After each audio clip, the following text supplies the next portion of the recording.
is the assassin who was given direct orders to put a bullet in Captain Ibrahim Traore's head and plant explosives in a government building to massacre Burkina Faso's entire leadership. First things first, let's listen to this confession. About 2 weeks ago, an unknown number called me several times, but I didn't pick up. That's when, a few minutes later, my uncle El Hajwe Menga Ali, a merchant by profession living in Zignare, contacted me and told me to answer the call from that number, because he was the one who gave me my number to call me. That it is his friend El Hajwe Menga Ali. Based on what I saw being done, I picked up the call.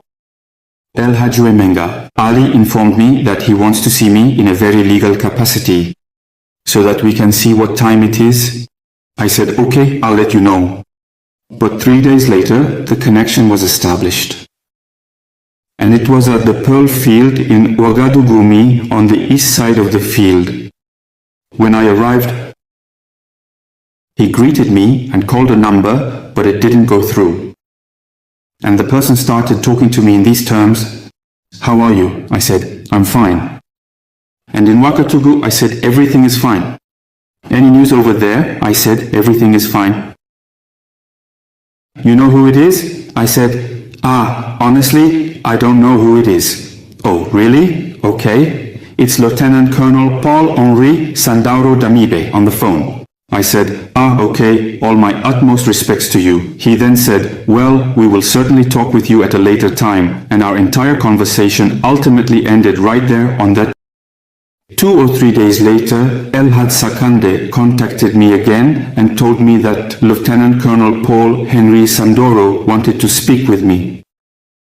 I told him I could come by right away. I said, where are you at? He gave me his name. I thought to myself that I would check who was at his office. So I went there, and he called Lieutenant Colonel Paul-Henri Sandoro, but he wasn't available.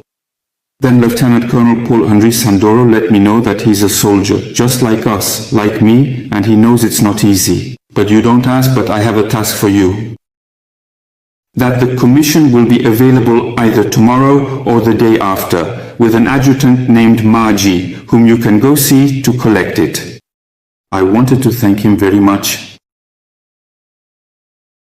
for the significant action he had just decisively taken, and he also explicitly specified that Adjutant Maji would thoroughly clarify some important things for me, providing additional crucial details. After our conversation, he hung up.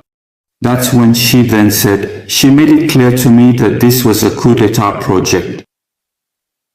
That he even expects me to mobilize men to ensure the success of the coup d'etat, something I accepted without saying anything. That's where we left it. The second day I was supposed to pick up my package, I called LH Sarkander. He told me, he let me know that he was out of town and would contact me as soon as he got back. So that's how things stayed. And when he returned from his trip, it was Uncle Wimenga Ali, a merchant and professional living in Zignare, who contacted me, telling me to get in touch with him. She expeditiously rushed my return process so that I could promptly collect my well-deserved commission. I want to make it abundantly clear and unequivocally understood that when I gained a comprehensive and crystal clear understanding of the true nature of the role I was ultimately supposed to play, which was in essence a significant destabilization project, I immediately took a firm and resolute stand by proactively reaching out to my most trusted and loyal men, the very ones I implicitly trust the most. And it was during this critical and opportune time, specifically while El Haj Sakande Madi was conveniently out of the country, that I decisively took swift and necessary action. I worked diligently, and I want to specifically clarify that I was indeed the designated duty chief at the Republican station on the significant date of December 31st, a very important day. So a meeting was arranged between El Haj Sakande and me at 8 p.m. at Parlairi in his office to pick up a package.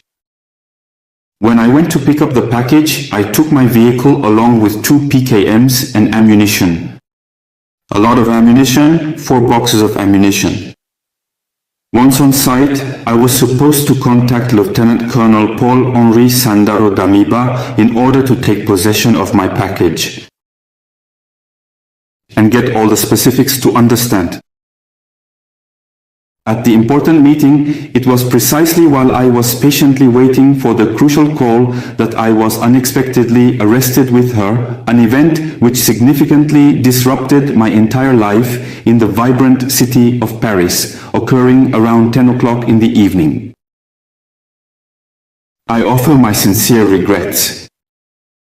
Your Excellency, Supreme Commander of the Armed Forces and President of Faso, to the truly resilient people of Burkina Faso, I wish to offer my most sincere and profound regrets to my esteemed superiors and to the entire military hierarchy. Furthermore, I also wish to extend my heartfelt and sincere regrets to all the dedicated forces that collectively constitute and protect our beloved motherland. I ask for clemency, and I also wish to apologize to all the units engaged in operations day and night. Despite the bad weather, despite adversity, despite the fact that the fighting is intense. I ask for clemency, I ask for clemency. Clemency, I ask for clemency. May God help Burkina Faso.